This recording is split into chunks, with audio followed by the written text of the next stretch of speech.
Bonjour tout le monde, mon nom est Robert Gauthier et puis bienvenue au réseau qui s'appelle Lumière sur la prophétie biblique. Comme vous pouvez voir ici, là, je vais sortir mon pointer comme ça, mon highlighter. Ici la question aujourd'hui. Une très bonne question qu'une lectrice m'a envoyée. Et puis là, ce qu'elle me pose des questions, c'est qu'elle veut une réponse. Existe-t-il des prophètes aujourd'hui? Maintenant, je peux dire oui, oui, il y a des prophètes aujourd'hui, absolument, il y a des prophètes aujourd'hui, ça en prend, mais ce oui-là n'est pas une explication. Alors, ce que je me propose de faire, c'est de vous donner un certain entendement sur les prophètes de l'Ancien Testament, leur rôle, leur mission, et les prophètes du Nouveau Testament, leur rôle, leur mission. Hein? Puis vous allez voir qu'on ne parle pas de la même chose, OK? Maintenant, pour le tout se joue sur deux portions qui se trouvent dans le Nouveau Testament. Pierre, l'épître de Pierre, Pierre nous dit que nous avons la parole prophétique. OK, retenez bien l'expression là. La parole prophétique. Lorsqu'on est dans l'Épître aux Romains, le dernier chapitre de l'Épître aux Romains, le dernier paragraphe, Paul nous dit, nous avons les écrits prophétiques. Okay? La parole prophétique, les écrits prophétiques. Donc, ce sont deux termes différents, mais il y a une raison pour la différence dans la terminologie. Hein? Cherchez les différences, cherchez à comprendre les différences, puis vous allez faire du progrès spirituel. Hein?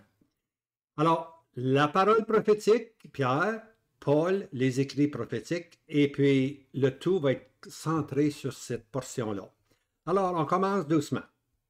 OK, voici maintenant. Existe-t-il des prophètes aujourd'hui? Alors, pour ceux qui voient cette image-là ici, là, c'est important parce que dans plusieurs de mes présentations, je montre deux voies ferrées. J'appelle ça deux tracts ferroviaires, hein, deux tracts. Mais ces voies ferrées-là ne doivent pas jamais se croiser. OK? Exemple, le royaume de Dieu, c'est une tract. OK? L'Église, c'est un autre tract. OK? Le peuple terrestre, c'est une tract. Le peuple céleste, c'est un autre tract. La loi, c'est une tract, puis la grâce, c'est un autre tract. Alors, on peut continuer de même et faire des différences. OK? Alors, aujourd'hui, existe-t-il des prophètes?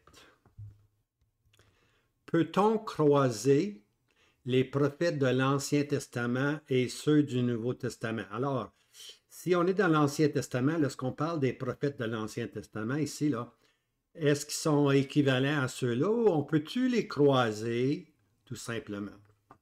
C'est assez délicat comme question. Alors, voici la première voie ferrée, l'Ancien Testament, et puis voici la nouvelle voie ferrée, le Nouveau Testament.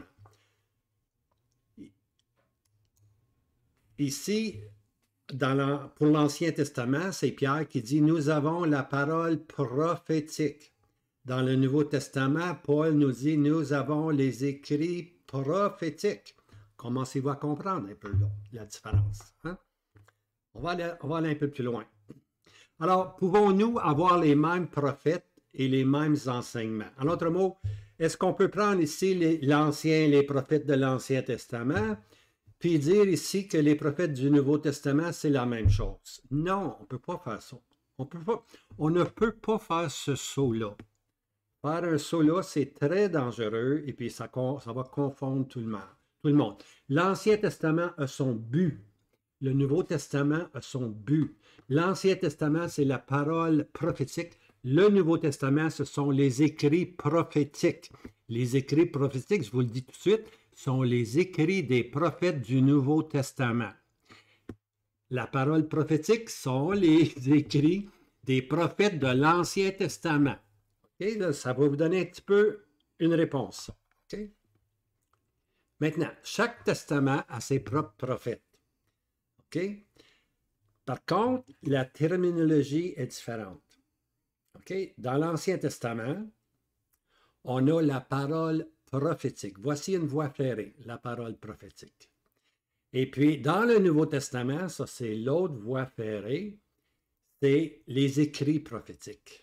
Hein? Les deux vont ensemble, mais faut comprendre, il faut les séparer, pour ainsi dire. Hein? La parole de Dieu nous dit de couper droit la parole de Dieu. OK? De couper droit la parole de Dieu. Alors, toute écriture est inspirée de Dieu. Alors que ce soit dans l'Ancien Testament, le Nouveau Testament, toute écriture est inspirée de Dieu. D'ailleurs, les Écritures ne sont pas seulement là pour l'Église, ils sont là aussi pour le peuple d'Israël. Alors, toute Écriture est inspirée de Dieu. OK? Maintenant, ça, on va prendre ici une lampe qui brille dans la nuit. 2 Pierre 19, verset 1. Et nous avons la parole prophétique. Voici l'expression. La parole prophétique, rendue plus ferme, à laquelle vous faites bien d'être attentifs, comme une lampe qui brille dans un lieu obscur, jusqu'à ce que le jour ait commencé à luire et que l'étoile du matin se soit levée dans vos cœurs. C'est Pierre qui parle. Maintenant, Pierre parle à qui? Pierre parle à ceux de la dispersion, parle aux Hébreux. Les Hébreux étaient rendus un peu, on emploie l'expression dol. Okay? C'est une expression anglaise, c'est dol, c'est plate. Okay? Les Hébreux étaient un peu endormis. Ils étaient un peu dol, pour ainsi dire. Hein? Pas aiguisés, certainement pas aiguisés. Parce que pour eux, ils regardaient aux choses de l'Ancien Testament. On se fiait sur l'Ancien Testament, tandis que Pierre ici veut les emmener à un niveau plus haut, aller plus loin que l'Ancien Testament. Parce qu'ici, il dit que la parole prophétique, qui sont les écrits des prophètes de l'Ancien Testament, elle est rendue plus ferme. Pourquoi? Parce qu'il vient d'avoir la vision, dans les versets qui ont précédé, il y a eu la vision du Seigneur glorifié dans le ciel. Tu vois? Alors, il dit, maintenant, la parole prophétique nous parle du royaume qui est à venir. Puis le Seigneur, maintenant, est dans la gloire.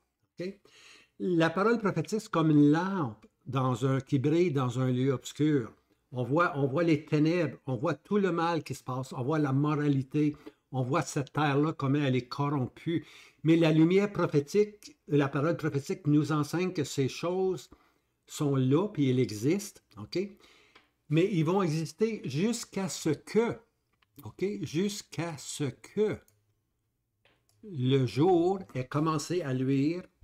Alors, le jour, c'est le jour, c'est le soleil de justice. Présentement, les écrits prophétiques, c'est comme une lampe, ça nous éclaire.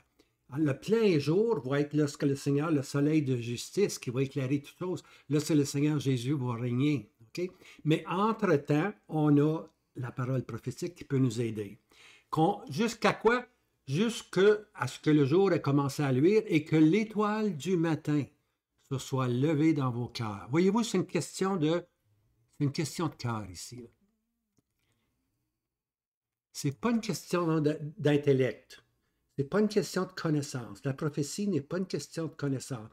La prophétie, elle est là comme une lumière dans un lieu obscur, mais aussi elle est là pour qu'on puisse avoir ce qu'on appelle l'étoile du matin se soit levée dans vos cœurs. L'étoile du matin, c'est la venue du Seigneur Jésus, puis nous avec le Seigneur Jésus lorsqu'il va revenir. Alors, l'étoile du matin qui se lève dans nos cœurs, c'est le retour du Seigneur Jésus, puis nous avec lui. Hein?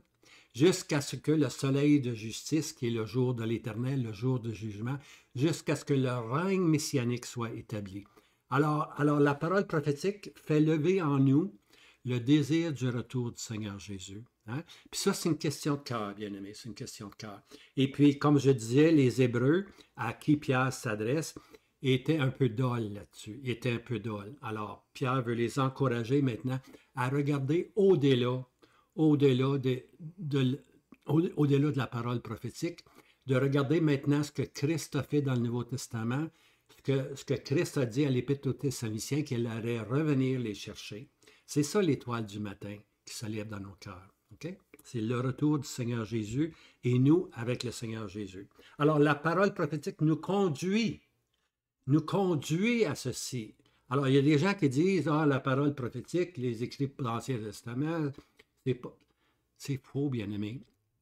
L'Ancien Testament, les prophètes de l'Ancien Testament sont là pour nous emmener à apprécier Christ, tout simplement. Et puis que les émotions s'attachent au Seigneur Jésus.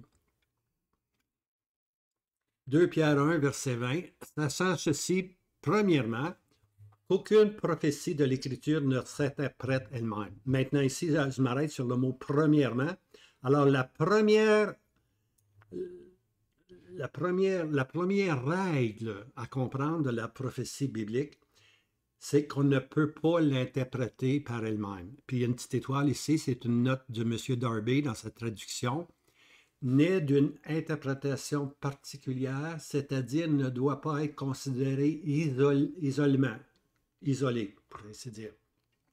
Alors, lorsqu'il y a des prophéties qui se présentent, il ne faut pas essayer de, lorsqu'on voit des choses se passer, il ne faut pas essayer de dire, ah, c'est ça la prophétie, voici, là, on a atteint la prophétie. Non, c'est souvent l'ombre des choses à venir. Okay?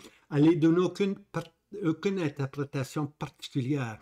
Ça prend d'autres prophéties avec d'autres prophéties pour nous faire comprendre la prophétie. Okay? Alors, lorsqu'on isole un événement, souvent, on va aller dans l'erreur. Okay? Ça, c'est le grand danger des gens, c'est d'essayer de mettre ce qui se passe aujourd'hui dans la prophétie, hein? Au lieu d'apprendre de la prophétie ce qui va arriver aujourd'hui. Parce que lorsqu'une prophétie est accomplie, ça devient de l'histoire. Okay? Ça devient de l'histoire. Puis nous, on n'a pas à apprendre de l'histoire, on a à apprendre de la parole de Dieu qui nous dit ce qui va arriver. C'est ça la parole prophétique. Elle nous dit ce qui va arriver. Okay? On va développer ça un peu. OK, la parole prophétique est les paroles des prophètes de l'Ancien Testament. OK, alors, lorsqu'on parle de la parole prophétique, on parle de Genèse à Malachie. OK, les prophètes qui ont opéré cette période-là. Alors, ces prophètes-là exhortent le peuple apostat à changer de voie. Okay? C'est ça le fonctionnement d'un prophète. Il n'y a pas de prophète si le peuple marche avec Dieu. Il n'a pas de besoin de prophète. Mais lorsque le peuple va mal, hein, lorsque le peuple désobéit, à ce moment-là, Dieu va envoyer un prophète. Lorsque on a lu dans les petits prophètes, quelquefois, il y a plusieurs prophètes qui se croisent. Alors, lorsque plusieurs prophètes prophétisent en même temps d'un événement, c'est parce que l'événement est important et puis l'événement est sur le point d'arriver. Okay? Dieu ne fait pas envoyer un seul prophète, il veut en envoyer 2, 3 et 4 même. Okay? Alors Dieu est patient, mais Dieu veut parler au cœur du peuple, tu vois.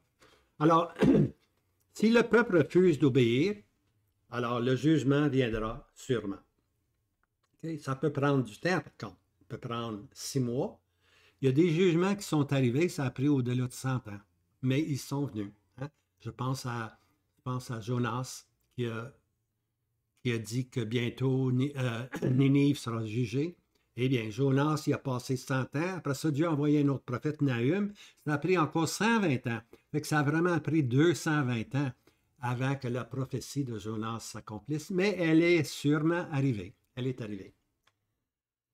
Alors, maintenant, il y aura aussi, le prophète va donner une parole de réconfort pour le reste. Quand je parle du reste, je parle du résidu.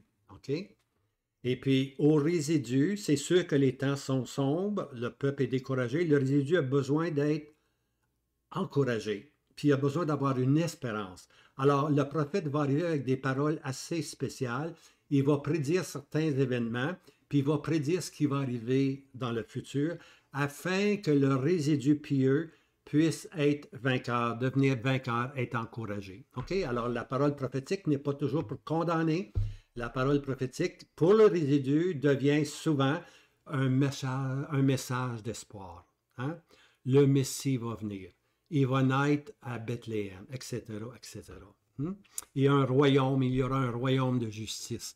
Un roi régnera avec justice. Ce sont tous des paroles d'encouragement que les prophètes ont données. Excusez-moi. Alors, la parole prophétique, comme je disais, c'est des paroles des prophètes de l'Ancien Testament. Maintenant, le danger, c'est qu'on veut éteindre Quand on veut étouffer, les gens disent, ah, la parole de l'Ancien Testament, c'est trop compliqué, on n'a pas de besoin. Surtout les nouveaux enseignants aujourd'hui, l'ère moderne, on n'a vraiment pas besoin de l'Ancien Testament, c'est juste le Nouveau Testament. Il y en a qui vont plus loin, il y en a qui font des Bibles, juste les paroles en rouge, juste les paroles du Seigneur Jésus qui sont importantes, tout le reste n'est pas important. Voyez-vous comment l'homme est? Okay? Alors, on veut toujours étouffer ce que Dieu veut nous enseigner. Alors, comme je disais, les prophètes exhortent le peuple apostat à changer de voie. Okay? Si ce dernier refuse, le jugement viendra sûrement. Comme je disais, il y a aussi une parole de réconfort pour le résidu. Hein? Alors, tout ceci, c'est dans la parole prophétique. Maintenant, en résumé, excusez-moi. En résumé, la parole prophétique enseigne toujours Christ et l'établissement de son royaume terrestre. Maintenant, c'est ça qui est le but de la parole prophétique, c'est Christ et son royaume à venir. Okay? Maintenant, la première prophétie, on la retrouve dans la Genèse, hein? La semence de la femme. Hein? La semence de la femme. Ça, c'est la promesse d'un sauveur. Un sauveur qui serait un homme, puis qui allait anéantir la puissance de Satan. Il allait écraser sa tête.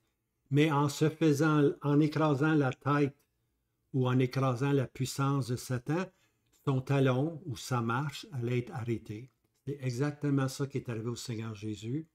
Il est venu, mais dans sa marche, il a été arrêté, il a été crucifié, mais il est ressuscité. Et puis la parole prophétique nous dit qu'il y a un royaume à venir, puis Christ va être à la tête, simplement. Hein? Toutes choses seront soumises. Nous ne voyons pas maintenant que toutes choses soient soumises à Christ, mais nous voyons Jésus couronné de gloire et d'honneur dans le ciel.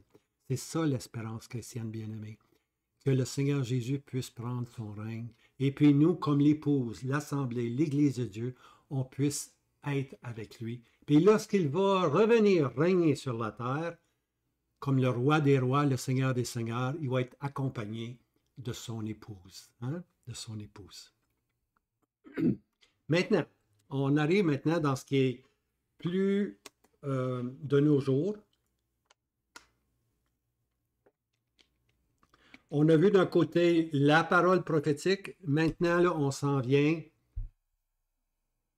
dans les écrits prophétiques. Okay? Ben, je le dis tout de suite, là, les écrits prophétiques sont les paroles des prophètes du Nouveau Testament. La parole prophétique sont les écrits des prophètes de l'Ancien Testament. Là, on s'en vient, bien-aimé, dans le Nouveau Testament. Et puis les paroles de ces prophètes-là, Paul les appelle les écrits prophétiques. OK, on va voir ça. Maintenant, prophètes et apôtres du Nouveau Testament, ce sont eux qui ont posé le fondement. Hein? L'Église ou l'Assemblée, elle est la maîtresse pierre de coin, c'est Christ, mais ce sont les apôtres et les prophètes qui ont posé le fondement pour l'Église. Éphésiens 2, verset 20, ayant été édifiés sur le fondement des apôtres et des prophètes, Jésus-Christ lui-même étant la maîtresse pierre de coin. Okay? Alors ici, je mets de l'emphase ici là, sur les apôtres puis les prophètes ou le fondement. Okay? Le fondement, c'est les apôtres qui nous ont donné la doctrine, puis qui nous ont aussi ce qu'on appelle l'autorité apostolique. Okay?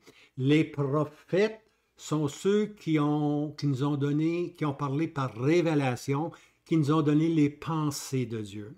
Alors l'Église, naturellement, la maîtresse pierre de point, c'est Christ, mais l'Église, elle est sur un fondement ferme, le Seigneur Jésus, enseigné par qui? Enseigné maintenant par les apôtres et par les prophètes. OK? C'est ça qu'on va regarder beaucoup maintenant.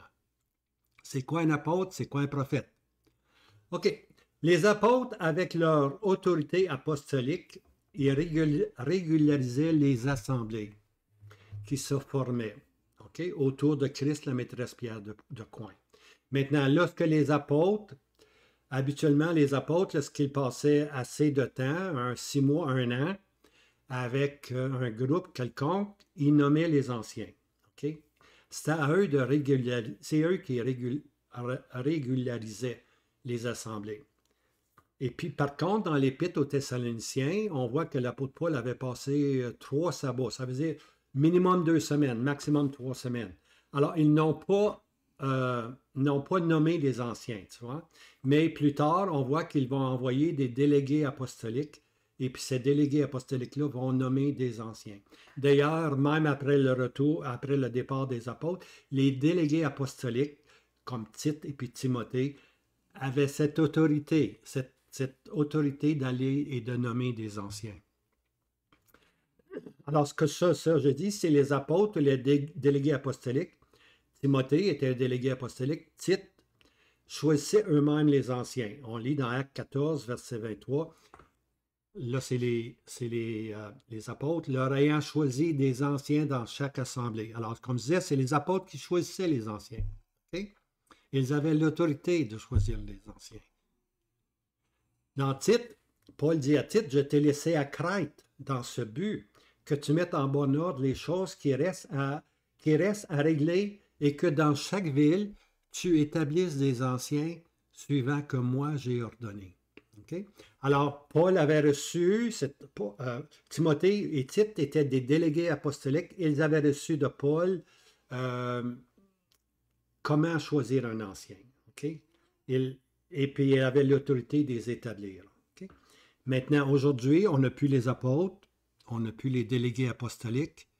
Et puis, présentement, les anciens, on les reconnaît à leur vie, à leur morale, ceux qui vous mènent avant, de les hauts estimer, dit Paul, hein, de les hauts estimer. Mais on n'a aucun pouvoir de nommer les anciens. On va reconnaître un ancien par sa vie, bien-aimé, par son dévouement, okay? Par son attachement au Seigneur. C'est comme ça qu'on va le voir. Puis, habituellement, les anciens sont toujours au pluriel. Toujours au pluriel. Hein? Ça n'existera pratiquement pas un ancien. C'est toujours les anciens. Les anciens. Hein? Éphésiens 14. Et lui a donné les uns, ça c'est Christ lui-même, et lui, Christ, a donné les uns comme apôtres, les autres comme prophètes. Okay? Ça, c'est le fondement. Les apôtres puis le prophète. Ces deux-là sont séparés des autres. Les autres, c'est des évangélistes, des pasteurs, des docteurs.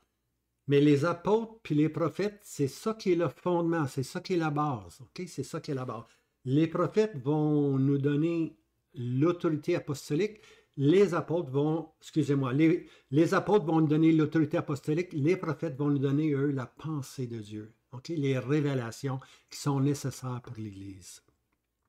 Maintenant, les évangélistes, les pasteurs et les docteurs, il ne faut pas les négliger.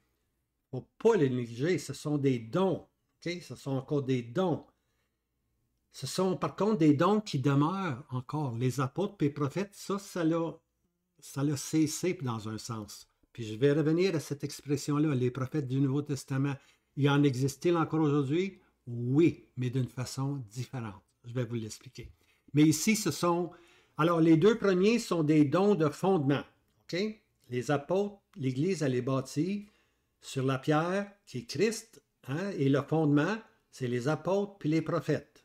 Okay? Maintenant, les autres, ici, les autres, là, quand je parle des autres, c'est les évangélistes et d'autres dons.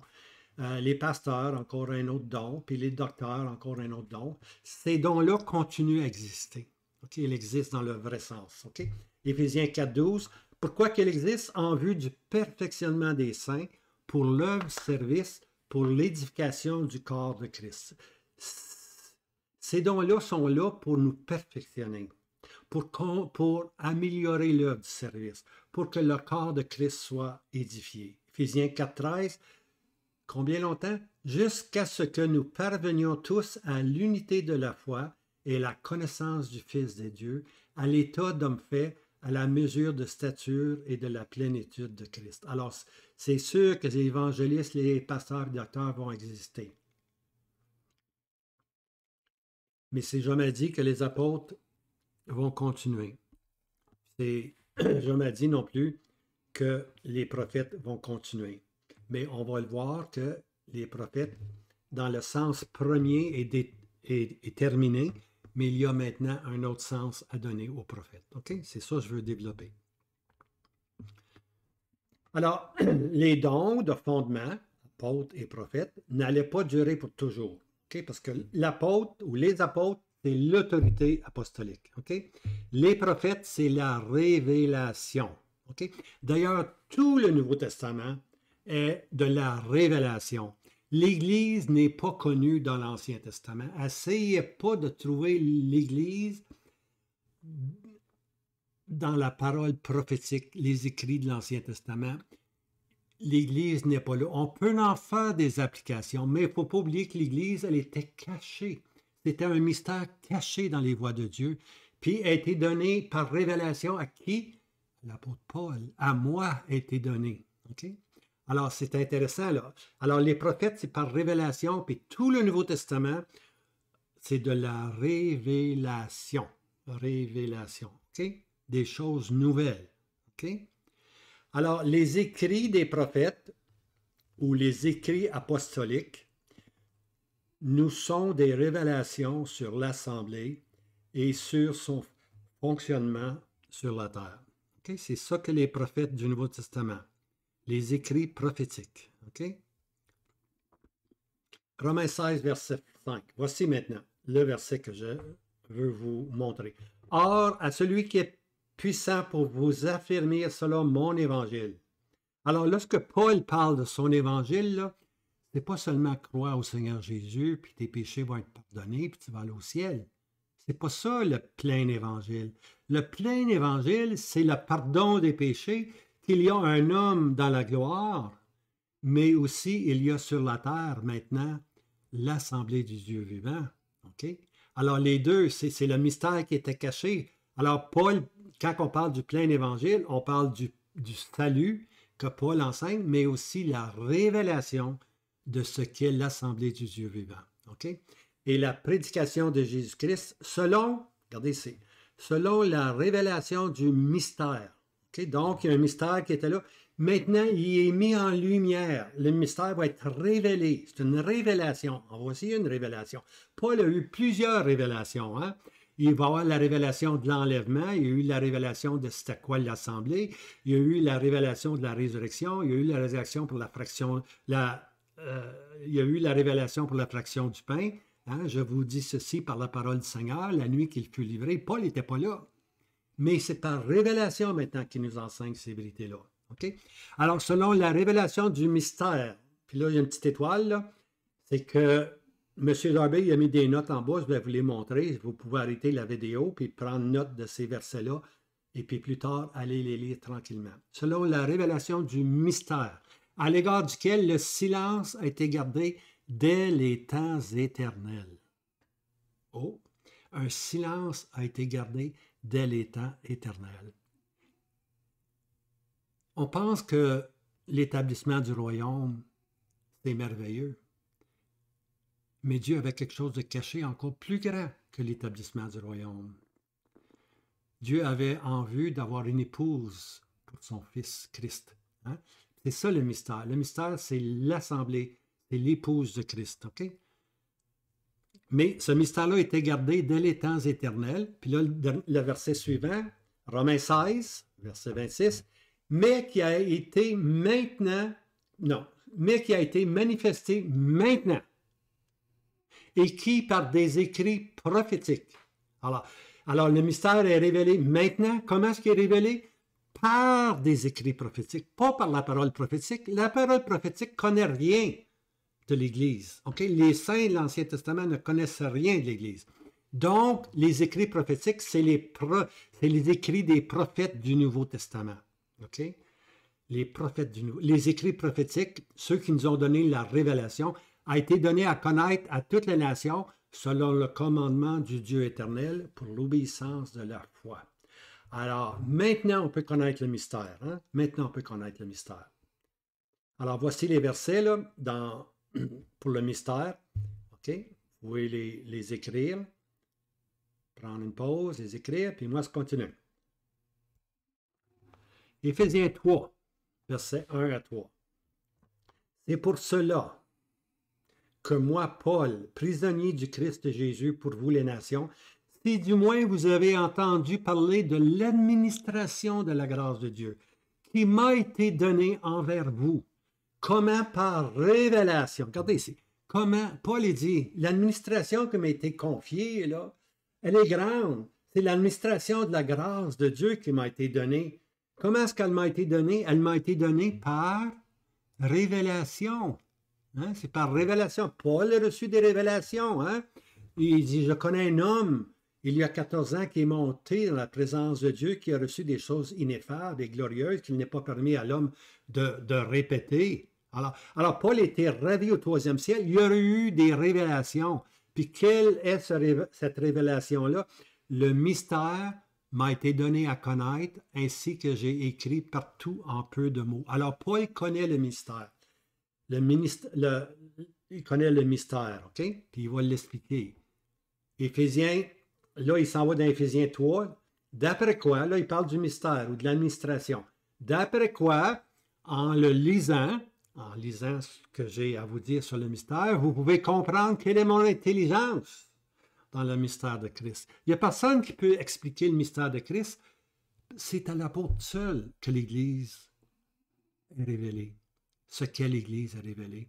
Enlever, je sais que les gens n'aiment pas l'apôtre Paul, ils n'aiment pas du tout l'apôtre Paul, ils n'aiment pas les enseignements de l'apôtre Paul, mais enlever l'apôtre Paul, vous n'avez même pas d'Église. Vous n'avez aucun enseignement sur l'Église. Aucun. Allez voir Pierre, si vous voulez. Trouverez pratiquement rien sur l'Église, Jean non plus. Hein? C'est l'apôtre Paul qui a reçu ce privilège de mettre en lumière ce qu'est l'Assemblée, le corps de Christ, l'épouse. OK? Ce mystère, mon intelligence dans le mystère de Christ. Éphésiens 3, verset 5, le verset suivant, lequel, en d'autres générations, n'a pas été donné à connaître aux fils des hommes. D'autres générations, c'est toutes les générations de l'Ancien Testament jusqu'à la venue de Christ. On ne connaissait pas le mystère. On ne connaissait rien de l'Église. L'Église, c'était quelque chose de caché dans Dieu. Mais Paul l'a fait connaître maintenant. Comme il a maintenant, comme il a été maintenant révélé. Révélé à qui le mystère qui a été révélé? Révélé à qui le mystère? Oui, à nous. Mais à qui a été donné le mystère? Aux saints apôtres et prophètes par l'Esprit Saint. Voilà ceux qui détiennent l'enseignement, ceux qui détiennent la façon que l'Assemblée doit fonctionner, c'est les saints apôtres puis les prophètes bien-aimés. OK? C'est important, là. Révélé à ces saints apôtres et ces prophètes par l'Esprit Saint. Colossiens 1, verset 25. De laquelle moi je suis devenu serviteur selon l'administration de Dieu qui m'a été donnée envers vous pour compléter la parole de Dieu. Alors, qu'est-ce qui complète la parole de Dieu? Les gens vont dire, c'est l'Apocalypse. Non, c'est pas l'Apocalypse, c'est pas ça qui complète la parole de Dieu. Ce qui complète la parole de Dieu, c'est l'administration puis la révélation du mystère qui était caché dans les voies éternelles de Dieu.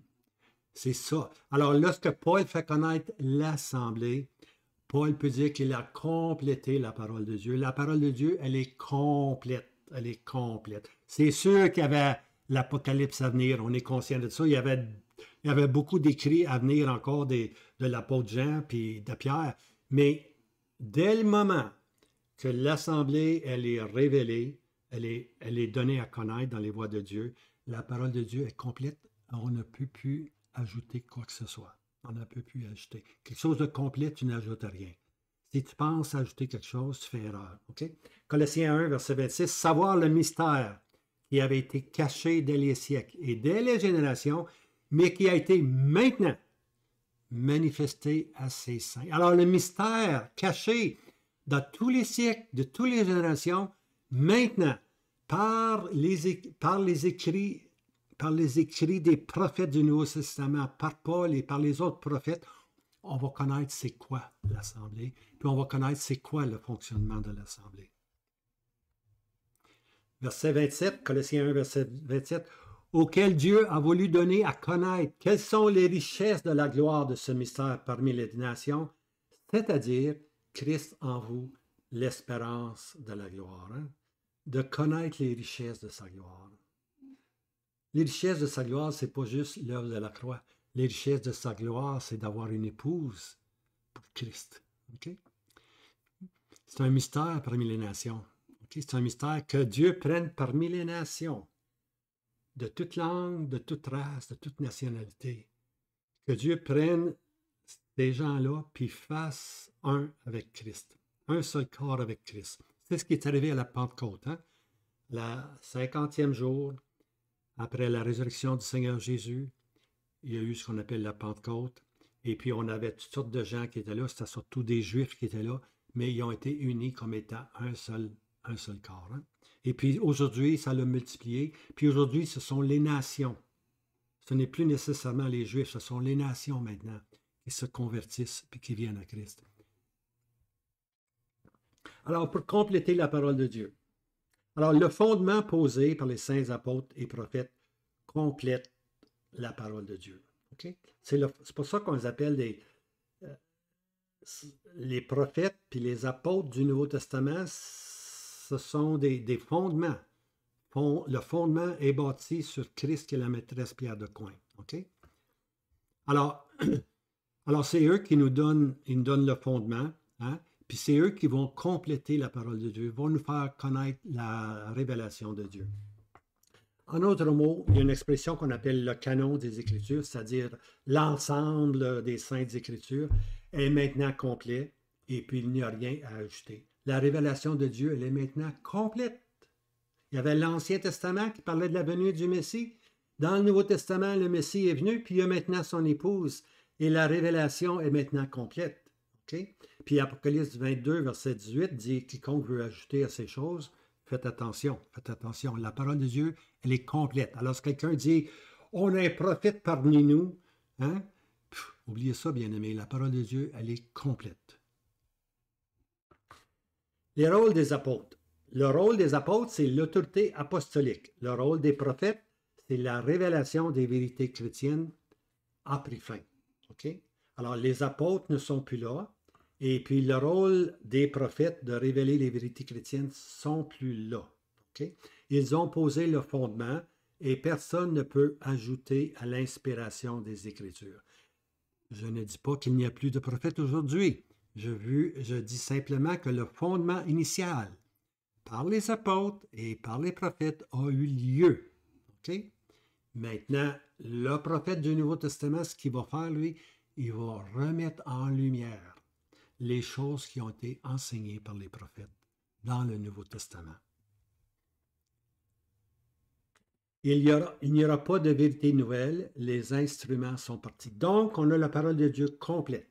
Qui est-ce qui nous l'a donné? Les apôtres et les prophètes, hein, qui est le fondement sur lequel l'Église est bâtie, Christ étant la maîtresse pierre de coin. Okay? 1 Corinthiens 13, verset 8. Y a-t-il des prophéties? Elles auront leur fin. Y a-t-il des langues? Elles cesseront. Y a-t-il de la connaissance? Elle aura sa fin. Okay? Alors ici, on est dans le contexte là, des assemblées chrétiennes. Alors, y a-t-il des prophéties? Y a-t-il des prophètes du Nouveau Testament? Hein? Y a-t-il des langues? Elles cesseront. Y a-t-il de la connaissance? Elle aura sa fin. Okay? Les prophéties sont les révélations des prophètes du Nouveau Testament. Okay? La parole complétée, elles ont leur fin. Okay? Il n'y en a plus de nouvelles révélations. Il n'y en aura plus de nouvelles révélations. Oubliez ça. La parole de Dieu, elle est complète. Ce que les prophètes du Nouveau Testament nous ont donné, c'était la pleine révélation. Okay? Surtout avec le mystère, puis comment l'Église doit fonctionner avec les prophètes qui devaient enseigner le fonctionnement de l'Église. On a tout ce qu'il nous faut. On a tout ce qu'il nous faut. On n'a pas à essayer de trouver d'autres choses. Tout est là, c'est complet, c'est dans la parole de Dieu. Mais il s'agit de le trouver dans la parole de Dieu. Hein? Alors, les prophètes et les prophéties et les révélations ont trouvé leur fin. La parole est complète maintenant. Elle est complète. Il faut s'en tenir à ceci. Elle est complète. Les langues comme signe aux incrédules ont pris fin. Alors, il n'y a pas juste que les prophètes, puis les apôtres, c'était une période assez définitive, mais aussi les langues qui étaient quoi? Qui étaient un signe aux incrédules. Eux aussi ont pris fin. La parole est complète. La connaissance venait par les prophètes du Nouveau Testament. Ces derniers avaient la capacité spirituelle de faire connaître la pensée de Christ. Cette pensée-là, elle est complète. On a la pensée de Christ. On a la parole de Dieu. Puis Paul nous dit dans l'Épître aux Corinthiens, nous avons la faculté de Christ. Nous avons la pensée de Christ. Nous sommes capables de penser comme Christ pense. Pourquoi? Parce qu'on a l'Esprit Saint qui est en nous, puis on a la parole de Dieu qui est ici. On a les deux. On a les deux, bien-aimés. Une personne divine en nous, puis une parole divine. Okay? Maintenant, c'est à nous de nous présenter avec humilité devant Dieu, puis d'essayer de connaître sa pensée. 1 Corinthiens 13, verset 11. Quand j'étais enfant, je parlais comme un enfant. Je pensais comme un enfant. Je raisonnais comme un enfant. Quand je suis devenu un homme, j'en ai fini avec ce qui était de l'enfant. Okay? En d'autres mots, ici, Paul est en train de corriger les Corinthiens qui étaient remplis de... Premièrement, il y avait beaucoup de dons, mais ils ne savaient pas comment s'en servir. Puis quand ils s'en servaient, là, c'était pas correct du tout, tu vois. Puis d'ailleurs, il y avait moi, je suis de Paul, moi, je suis d'Apollos, puis moi, je suis de Christ, finalement. Tu vois? Il y avait cette énergie qui n'était pas bonne, simplement, tu vois. Et puis l'apôtre est en train de dire maintenant, quand tu étais un enfant, tu parlais comme un enfant. OK? Et puis, regardez ici, la période infantile de l'Assemblée a eu son temps. Il y a eu un temps où la parole de Dieu commençait, puis il y avait beaucoup d'ébullition, pour ainsi dire. Mais ceci a duré, ceci a pris fin. Hein? Quand j'étais comme un enfant, je parlais comme un enfant. Aujourd'hui, on est 2000 ans en arrière de l'Église. On est dessus 2000 ans derrière la Pentecôte. Est-ce qu'on va essayer de refaire tous ces mouvements-là? Hein? Non. D'ailleurs, lorsqu'il parlait en langue, il parlait des dialectes. Des dialectes, il y avait du monde d'assemblée partout de Jérusalem. Regardez tous les noms qu'il a, peut-être 15-20 noms, 15-20 nationalités qui sont là. Tous les attendaient dans leur propre dialecte, imaginez-vous. C'était pas un langage là, que personne ne pouvait comprendre. Non, c'était des dialectes que les croyants pouvaient parler directement à la foule qui était là. Okay, là, si j'étais comme un enfant, je parlais comme un enfant. C'est fini, cette période-là. C'est fini, cette période-là. Alors, comment comprendre, okay, si on dit c'est fini, comment comprendre 1 Thessaloniciens 5, verset 20, qui dit « Ne méprisez pas les prophéties ». Alors, si on dit que les prophètes de l'Ancien Testament n'existent plus, pourquoi dit-il ne méprisez pas les prophéties? Okay? Quand il parle des... Ça, c'est un langage du Nouveau Testament, c'est un langage pour l'Église, c'est un langage pour les Thessaloniciens. Les Thessaloniciens devaient faire attention de ne pas mépriser les écrits prophétiques. Pas la parole prophétique, les écrits prophétiques. C'est-à-dire les écrits des prophètes du Nouveau Testament. Ils ne devaient pas mépriser les révélations que Dieu donnait quotidiennement aux croyants. On se rappelle, les croyants n'avaient très peu d'informations sur l'Église. Il n'y en avait pas d'ailleurs. Alors, il fallait que les prophètes arrivent puis leur disent, voici ce que le Seigneur a dit, voici ce que vous devez faire maintenant. On n'est plus sous la loi, on est sous la grâce. Et puis, les prophètes arrivaient puis donnaient les enseignements. Ils donnaient les enseignements. Alors, cette lettre, justement, Paul aux Thessaloniciens, était la première des lettres des apôtres, de l'apôtre Paul. Il avait passé 2 à 3 semaines là, et puis les seuls qui pouvaient leur donner des enseignements, c'était des frères comme Timothée, puis Sylvain qui allaient les visiter, et puis qui pouvaient donner, eux, ce qu'on appelle la parole des prophètes du Nouveau Testament, simplement. La révélation, ils parlaient par révélation. Okay? Les prophéties sont des écrits apostoliques des prophètes du Nouveau Testament. OK? Les écrits prophétiques, c'est des prophètes du Nouveau Testament. La parole prophétique, c'est les prophètes de l'Ancien Testament.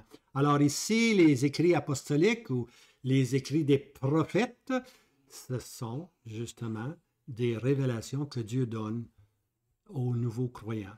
Alors, ces très jeunes croyants des nations ne devaient pas mépriser les révélations des prophètes du Nouveau Testament. Okay?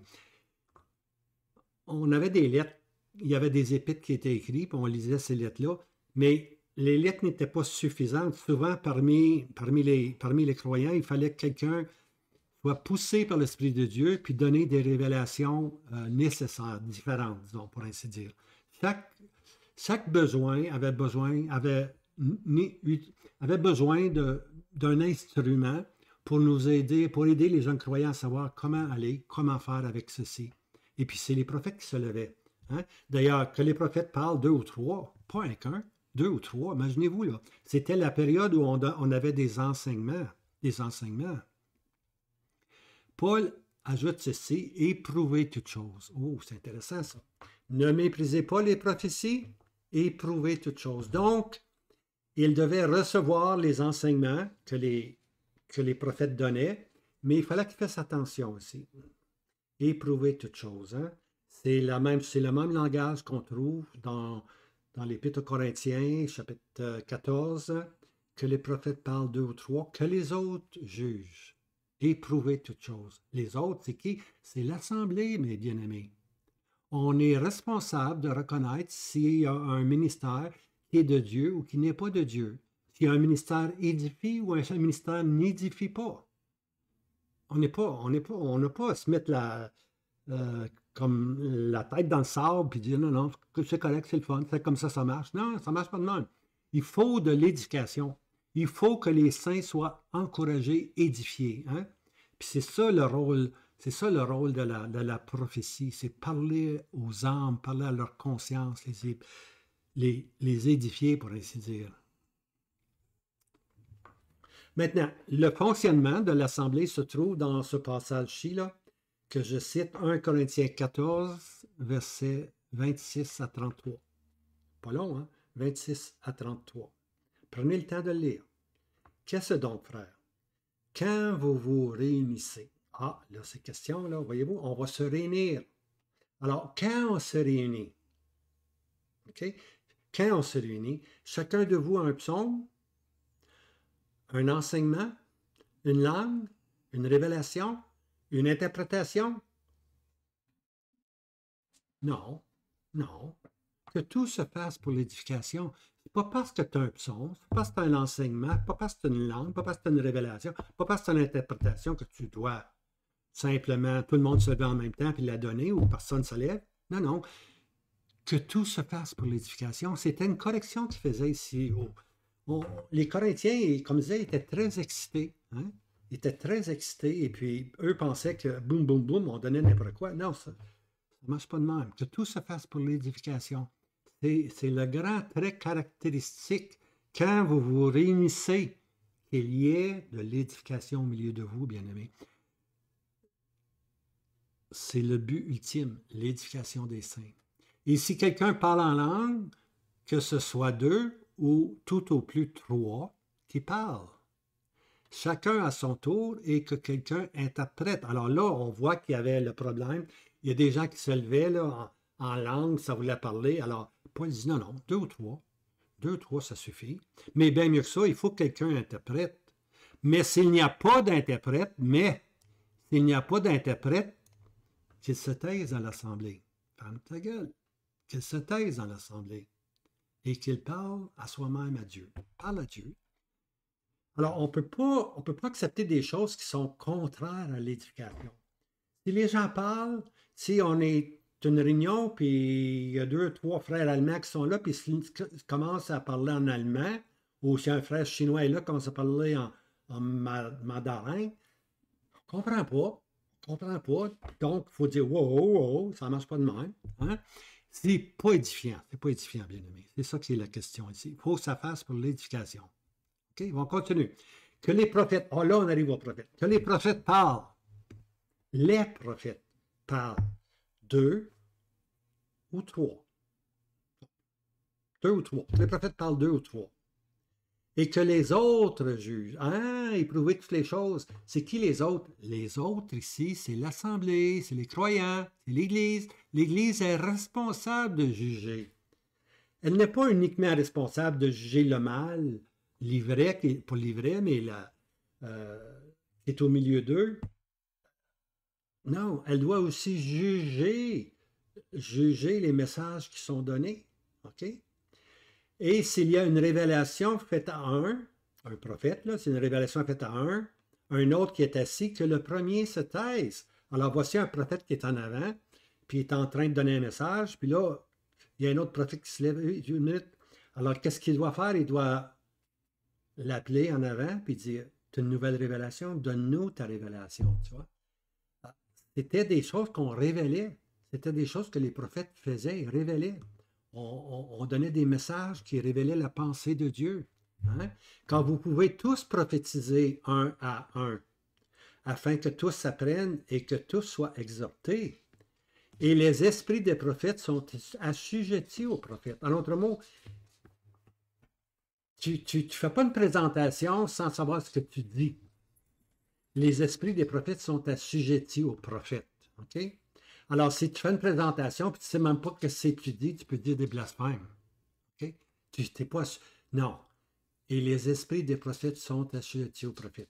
Car Dieu n'est pas un Dieu de désordre, mais un Dieu de paix, comme dans toutes les assemblées de Dieu. En d'autres mots, vous autres, les Corinthiens, vous faites à part maintenant.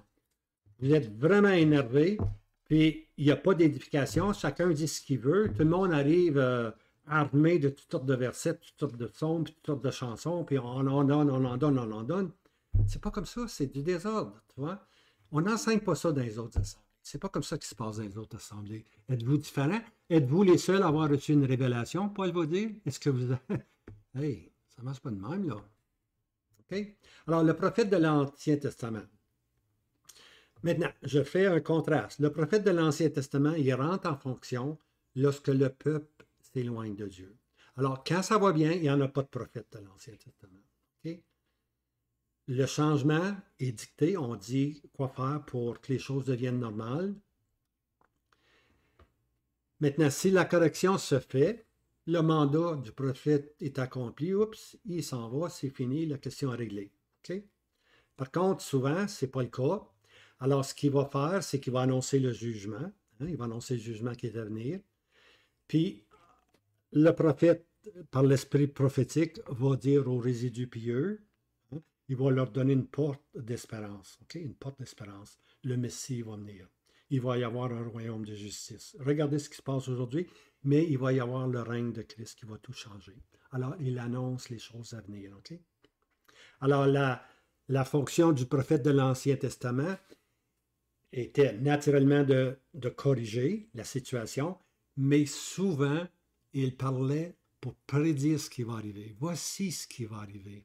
Une vierge naîtra. Et la naissance aura lieu à Bethléem.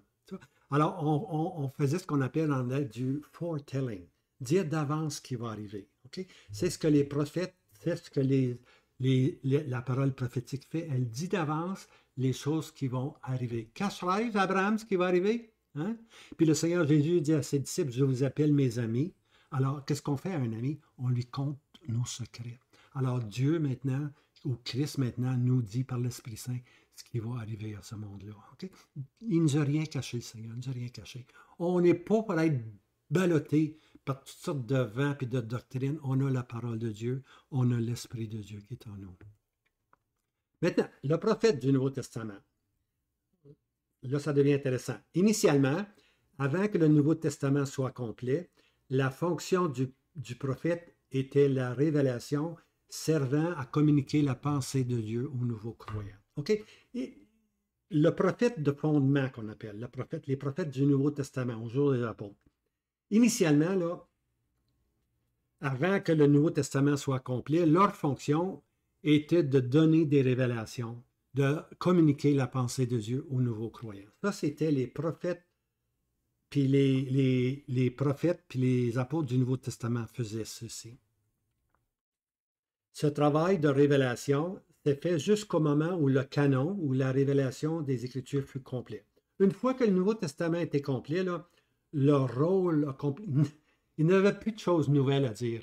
Il n'avait plus de révélations nouvelles à dire. Alors, à partir de ce moment-là, le prophète du Nouveau Testament va changer sa façon d'agir. Alors, le prophète du Nouveau Testament donnait la pensée présente de Dieu. Il avait la capacité d'emmener l'âme ou l'assemblée dans la présence de Dieu. C'est ça maintenant que le prophète doit faire du Nouveau Testament. Il doit nous donner maintenant la pensée de Dieu. Mais où est-ce qu'il prend la pensée de Dieu? Il prend la pensée de Dieu ici dans la parole. Hein? Mais non seulement il connaît la parole, mais il a cette capacité unique. Okay? Je dis unique parce que c'est spécial. Hein? La prophétie, c'est un don spécial. Il a la capacité d'emmener l'âme ou l'assemblée dans la présence de Dieu. C'est ça qu'il nous faut aujourd'hui. Des hommes qui connaissent la parole de Dieu, des hommes qui sont enseignés de Dieu, qui sont capables de nous donner le message à propos. Le message qu'on a besoin maintenant. Le message que ton âme a besoin maintenant. Et puis que l'Assemblée a besoin maintenant. C'est ça le prophète du Nouveau Testament. C'est ça sa nouvelle tâche. Il ne met rien de nouveau. Il ne met rien de nouveau. C'est ça qui manque aujourd'hui. Remettre en lumière la parole de Dieu et les énoncés bibliques qui se perdent si facilement. Hein?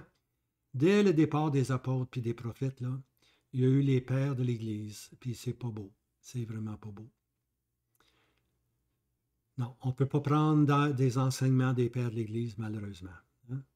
Ils ont même enseigné que c'était l'Église qui remplaçait Israël. Imaginez-vous. Israël n'existe plus. Il n'y a plus rien pour Israël. C'est faux, bien-aimé. C'est absolument faux. Dieu a ses propos pour Israël, puis il va les accomplir comme Dieu avait ses propos pour l'Assemblée. Il l'a formé. Okay? Il l'a formé. Alors, mais c'est seulement les apôtres, puis les prophètes du Nouveau Testament qui ont dit ceci. Après eux, là, il n'y a plus rien. Il n'y a plus rien. Il n'y a pas grand-chose de bon, pour ainsi dire. OK, à partir de ce moment, le prophète n'a plus de révélation puisqu'il a le Nouveau Testament. Okay, le Nouveau Testament, une fois qu'on a le Nouveau Testament, là, on a l'inspiration de Dieu, on a le souffle de Dieu, on a la révélation de Dieu. Alors, on n'a plus de besoin des prophètes pour nous donner la pleine pensée de Dieu. La pleine pensée de Dieu nous a été donnée par les apôtres puis les prophètes. Il s'agit maintenant d'avoir la capacité d'aller, puis de comprendre, puis de communiquer ceci maintenant à l'Assemblée ou aux frères ou aux sœurs. Hein? Alors, dès ce moment précis, dès le moment précis que le Nouveau Testament a été complété, là, il n'y aura plus de nouvelles révélations à venir. Il n'y en a plus. Tout est complet. Hein? Paul dit, à moi a été donné de compléter les Écritures. Okay? Tout est complet. Mais on doit retourner maintenant à ce qui est complet. Okay? Alors, la nouvelle fonction du prophète du Nouveau Testament sera de mettre en lumière les vérités énoncées dans le Nouveau Testament. C'est ça qui est la fonction du prophète. Mettre en lumière des vérités. Quelquefois, on s'est endormi sur des vérités. Hein? Ou quelquefois, on ne connaît pas assez les Écritures. Puis le prophète, lui, va ramener ceci, puis mettre ceci, présenter ceci à nos âmes, pour qu'on puisse être encouragé, stimulé, puis édifié. OK? Maintenant, je dis ceci, là. L'enlèvement n'est pas une révélation. Je sais que vous allez penser ce qu'il dit là, lui. L'enlèvement n'est pas une révélation. Elle était une révélation lorsque Paul l'a annoncé aux Thessaloniciens. Regardez ici, je pense que je le dis. OK. L'enlèvement énoncé depuis plus de 2000 ans, c'est-à-dire l'enlèvement, n'est pas une révélation puisque l'apôtre Paul est le vase d'élection pour cette communication. Alors, l'enlèvement, c'est Paul qui a reçu. Je vous dis ceci par la parole du Seigneur. C'est Paul qui a reçu l'enlèvement. C'est Paul qui va communiquer comment l'enlèvement va avoir lieu au sein de Thessalonique. C'est sa première lettre que Paul va faire. Il va parler immédiatement de la révélation que les morts en Christ vont ressusciter, puis nous, les vivants, nous allons travailler ensemble dans la présence du Seigneur. Ça, c'était une révélation. OK? Ça, c'était une révélation. Hein? Je vous lis le contexte. 1 Thessaloniciens 4, 15. Car nous vous disons ceci par la parole du Seigneur. Quand vous voyez que l'apôtre Paul dit « Nous vous disons ceci par la parole du Seigneur », vous allez trouver ça plusieurs places dans l'Épître aux Corinthiens, ça veut dire qu'il l'a reçu. Nous disons ceci par la parole du Seigneur. C'est une révélation que nous, les vivants qui demeurons jusqu'à la venue du Seigneur, nous ne devancerons aucunement ceux qui se sont endormis. Okay? On continue. Alors, dès le départ des apôtres, l'Assemblée a perdu de vue le retour imminent du Seigneur Jésus. Hein? Les chrétiens se sont rapidement endormis. Okay? Pourtant, l'enlèvement a toujours été là, était toujours écrit. Moi, je me suis converti à 25 ans, j'ai découvert l'enlèvement en lisant l'Épître aux Thessaloniciens. Mais j'étais 2000 ans en arrière. Hein? Ça a été annoncé 2000 ans passés. Okay? C'est seulement vers les années 1825 que cette vérité a été, par la grâce de Dieu, remise en lumière. L'enlèvement, là, c'est rien de nouveau. C'est pas une révélation. C'est la remise en lumière les choses qui ont été jadis dites par les prophètes du Nouveau Testament. Okay? C'est simplement une remise en lumière. C'est pas rien de nouveau. Okay? Depuis que le Nouveau Testament est complet, c'est un peu un travail habituel de tout prophète de remettre en lumière certaines vérités. Remettre en surface des vérités qui, hélas, le croyant, en quelque sorte perdu de vue. Oui, il y a plusieurs vérités qu'on a perdues de vue. Comment l'Assemblée doit fonctionner. La venue du Seigneur Jésus, c'en est une. Mais il y a beaucoup d'autres lumières dans la parole de Dieu qui sont là, mais on est quelquefois paresseux. On est trop occupé avec le train de ce monde pour s'arrêter puis méditer la parole de Dieu. Mais Dieu a des serviteurs que Dieu va susciter pour mettre en lumière certains principes qui, quelquefois, on a perdu de vue. Hein? La prophétie ou les prophètes du Nouveau Testament. Là, on s'en vient aux prophètes du Nouveau Testament. 1 Corinthiens 14, verset 1. Poursuivez l'amour. Désirez avec ardeur les dons spirituels. Oui, on doit désirer des dons spirituels. Hein? Mais le don des dons, c'est la prophétie. De prophétiser, mais surtout de prophétiser. Là, je ne parle pas de la prophétie de l'Ancien Testament. Je ne parle pas d'Ésaïe, Isaac, puis tous ces saints-là, Jérémie, Néhémie, non. Mais surtout de prophétiser. Ici, dans l'Épître aux Corinthiens, Paul est en train d'enseigner comment ce qui était nécessaire pour un rassemblement. Puis le don par excellence, c'était celui qui était prophète. Le don de prophétiser, le don d'être prophète. De remettre en lumière des vérités. Okay? Puis d'emmener les âmes dans la présence de Dieu. Emmener leur conscience dans la présence de Dieu, afin qu'ils puissent se juger individuellement et aussi collectivement. Surtout à prophétiser. Soyez des prophètes du Nouveau Testament, dit-il. Ce n'est pas dans le sens de prédire le futur, mais dans le sens de faire connaître la pensée du Seigneur pour notre temps. Une grosse différence, hein? L'Ancien Testament, on disait le futur. Dans le Nouveau Testament, on amène les gens dans la présence de Dieu pour qu'ils puissent recevoir un message particulier. Ça, c'est important. Hein?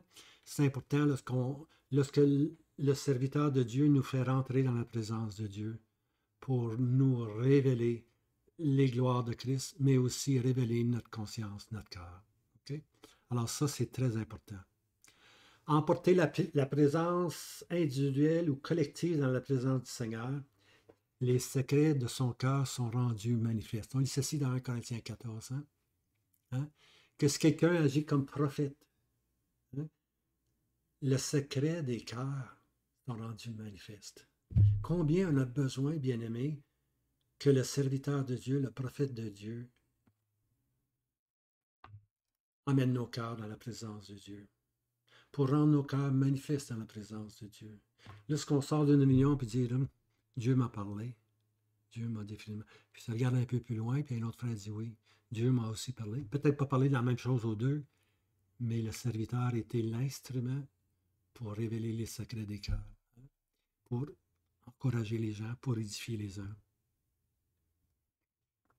1 Corinthiens 14, 3. Mais celui qui prophétise, regardez, celui qui est prophète du Nouveau Testament, celui qui prophétise, parle aux hommes pour l'édification, pour l'exhortation et pour la consolation.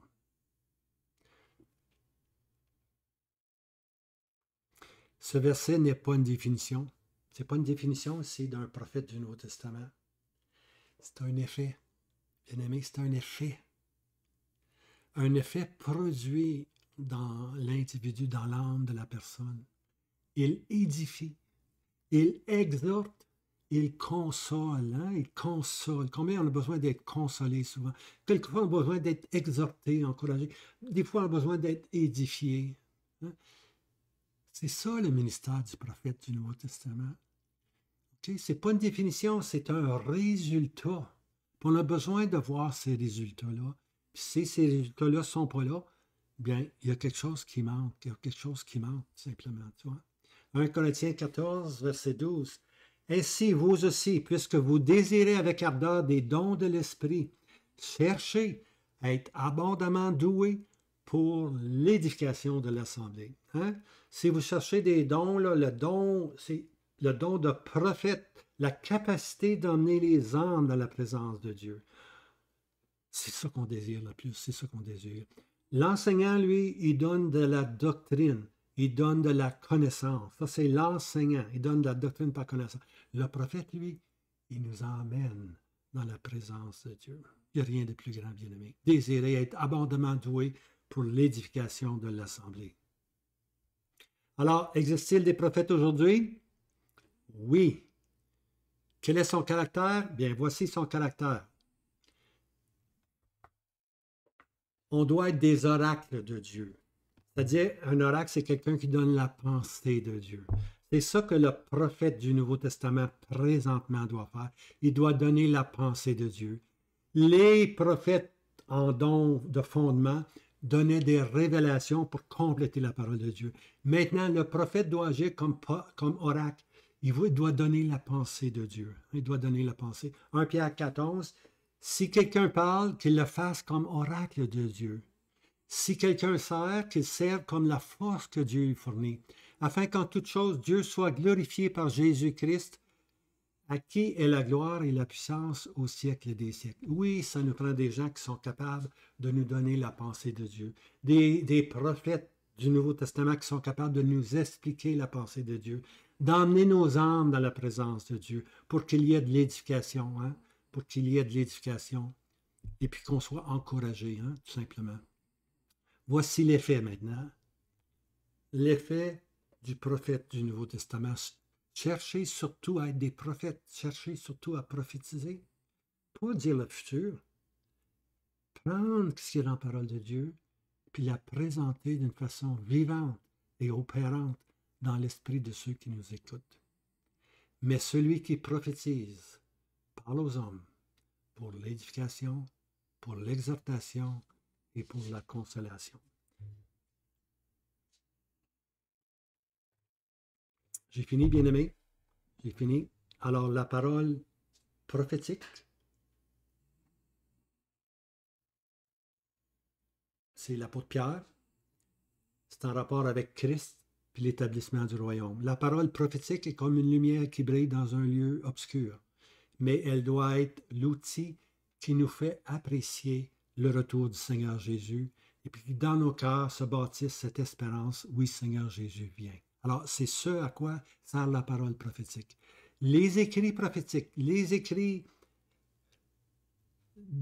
les prophètes du Nouveau Testament, présentement, leur tâche première est terminée. Ils ont posé le fondement.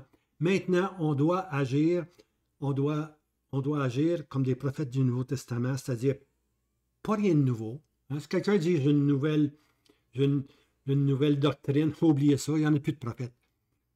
Ce que le prophète fait, il prend la parole de Dieu, puis il a la capacité de nous faire comprendre la parole de Dieu, puis nous emmener dans la présence de Dieu. Hein? C'est ça que c'est. En anglais, on dit telling forth, dire maintenant la condition qui est dans ton âme. Okay? L'Ancien Testament, c'est dire le futur. Le Nouveau Testament, c'est dire, c'est nous emmener dans la présence de Dieu pour qu'on puisse comprendre. Alors, c'est le ministère le plus précieux, bien-aimé. Désirer de prophétiser, désirer d'être des prophètes du Nouveau Testament, de remettre en lumière toutes ces vérités-là qui sont là, qui attendent seulement qu'on les présente. Alors, je vous laisse avec ceci. C'était pour répondre à la question, y a-t-il des prophètes dans le Nouveau Testament? Oui, il y en a. Oui, il y en a. Mais leur rôle est différent des prophètes au jour des apôtres, qui nous donnaient la révélation, toutes les vérités de Dieu. Maintenant, la parole de Dieu est complète. Le prophète du Nouveau Testament doit prendre ces passages-là, puis capable maintenant de nous emmener dans la présence de Dieu, puis nous faire goûter que l'Éternel est bon. Alors, je vous laisse avec ceci. Passez des bons moments.